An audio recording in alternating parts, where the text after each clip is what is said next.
Good afternoon. All right, so I finished the off season of my Big Country Football League. This morning I completed the playoffs in the championship game. And so big doings in the Big Country professional football world as six teams have split away from the BCFL and have decided to leave and start their own professional league, the Big Country Football Association, leaving only the two founding teams of the BCFL and four others in the region. So now the BCFL has regressed to a six-team professional league. Again, this league was founded by the Central City owner and the Middletown owner. Those two teams, of course, are still here and intact, along with Springfield, Coaldale, Unionville, and Grand Bay. Splitting away are the Jonesboro, Porter Bay, oh God, I can't remember everybody, Fort Jefferson. So the last three champs, Paradise City, the last 3 years, the BCFL was organized in 1948 by the owners of the Central City and Middletown. It expanded to 11 teams in 49. Porter Bay won the championship. Paradise City won it in 48. Then it expanded to 12 teams. And Paradise City won that as well. So the last three champions actually have left this league and have started a rival league of six, the BCFA. And you'll have to tune in to the radio and other newspaper articles or other channels if you want to see what those six teams are about. They will no longer be on the BCFL network here. So we are down to, again, Central City Aces, one of the founding owners, Springfield Eagles, with William Bell as the owner.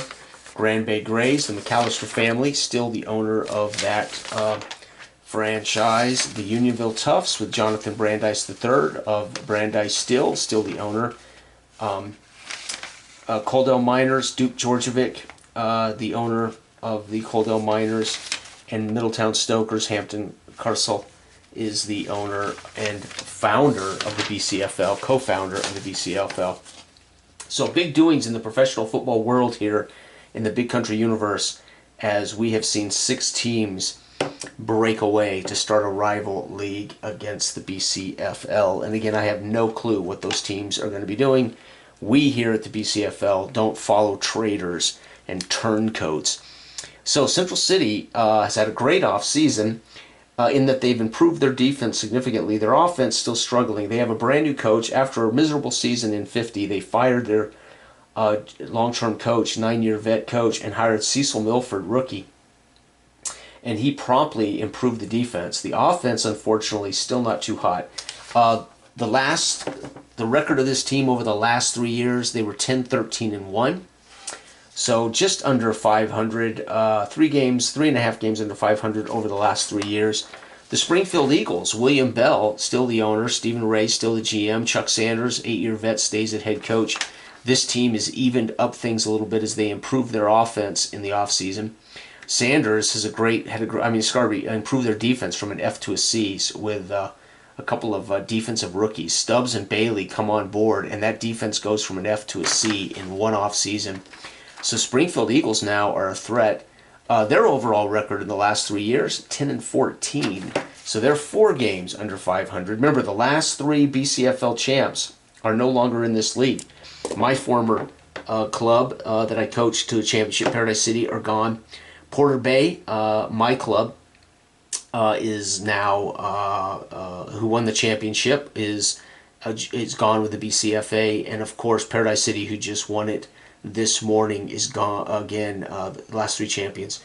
So that little league will be private. I won't share my BCFA and my Porter Bay career, but I will continue to share Big Country Football and the 6 remaining teams. I'm using the BCFL, or Big Country Football Time comic book, and we're going to see Springfield at CC. Springfield comes in here with a 4-year quarterback in Franklin. Their star back is Pip, an 8-year vet.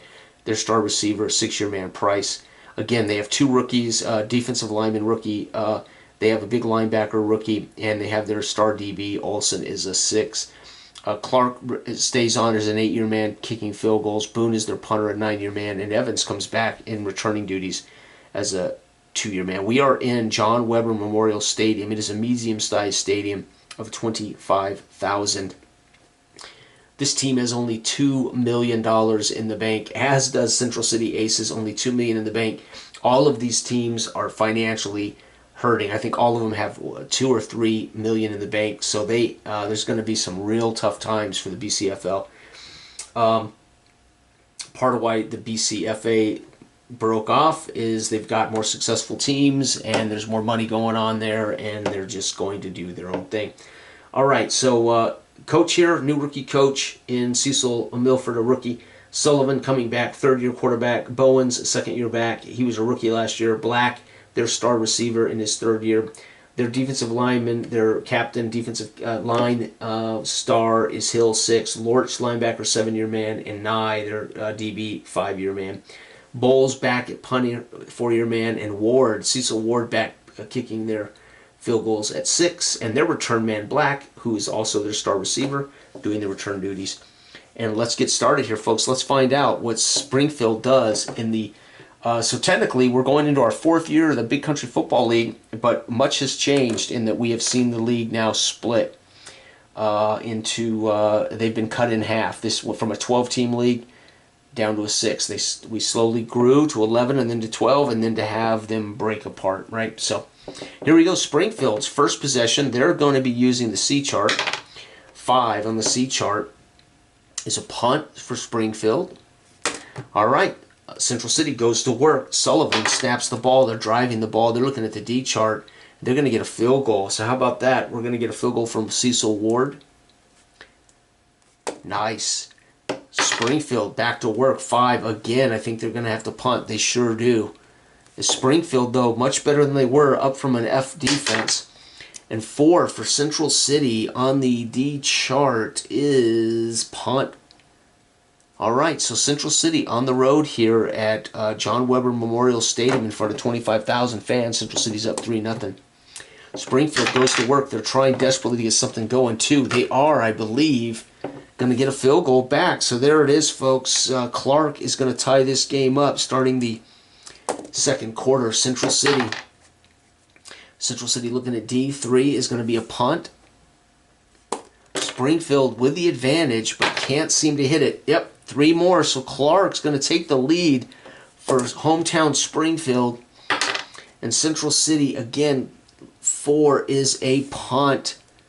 So just like that, at halftime, it's 6-3. This is a dang baseball score here. Springfield's up 6-3 thanks to 2 Clark 2nd quarter field goals. 3rd quarter, Central City starts out, comes out of the tunnel after a pep talk, and they're going to punt.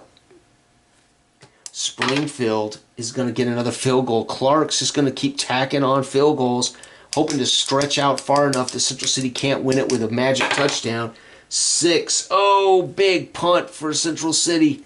Another blanked quarter in the books, and another field goal for Clark. So Clark right now is the MVP of this game, as he has made it 12-3. There's no chance Central City can win it with a touchdown. They're going to need to score twice. Central City comes out in the 4th, and they will indeed get that touchdown. That touchdown is 3. It's a fullback run. Bowens run. PAT. Oh my God, it's a 2-point game. Springfield fans nervous as they're holding on. 6 is a field goal. Clark's going to stretch it out. Holy cow, that's going to give them almost a guaranteed victory. 3 is a punt for Central City. Springfield now can breathe a sigh of relief. Oh, wait, nope, turnover. And the turnover is a fumble loss. Bowens scores a touchdown. I mean, not Bowens. Springfield's Pip fumbles the ball away. Fumble loss. Fortunately, they can attempt to return it for a touchdown. This is a situation where that rule that you could try to return it even though the odds of fumbling it away are huge. There's a chance here, if I roll a 6, that this will be a scoop and score. A 1 or a 2 would be fumbling it back, and no big deal. No, it's going to be a scoop and score. You've got to be kidding me. Central City. And that's going to be Lorch Central City's going to steal this game on a scoop and score return. Fumble return, PAT. Unbelievable. As Central City finds a way to score 14 points in the fourth. Won a defensive scoop and score. Springfield gets 3 and fumbles the ball away 17-15. Springfield managed to steal victory from the defeat from the jaws of victory, fumbling the ball away. And Central City Lorch scoops and scores. Oh my God. And that added a actual possession. The best time to try to return any kick, punt, or whatever will be on the final possession, because you could get that roll. If you fumble the ball away, who cares? The half ends or the game ends. But there's an example of them pulling it out on a scoop and score. Central City shocks Springfield fans. They are 1-0. And Springfield falls to 0-1. Springfield had this one thanks to 5 Clark field goals. But unfortunately, the veteran Pip, the 8-year vet running back, coughs it up. Lorch, a 7-year veteran linebacker, scoops it up, takes it back to the house.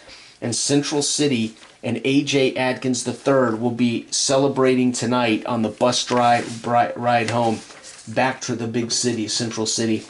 And there you have it, folks. That is the launch. That is the kickoff game of the 1951 BCFL season. Thank you for watching and listening. Good day.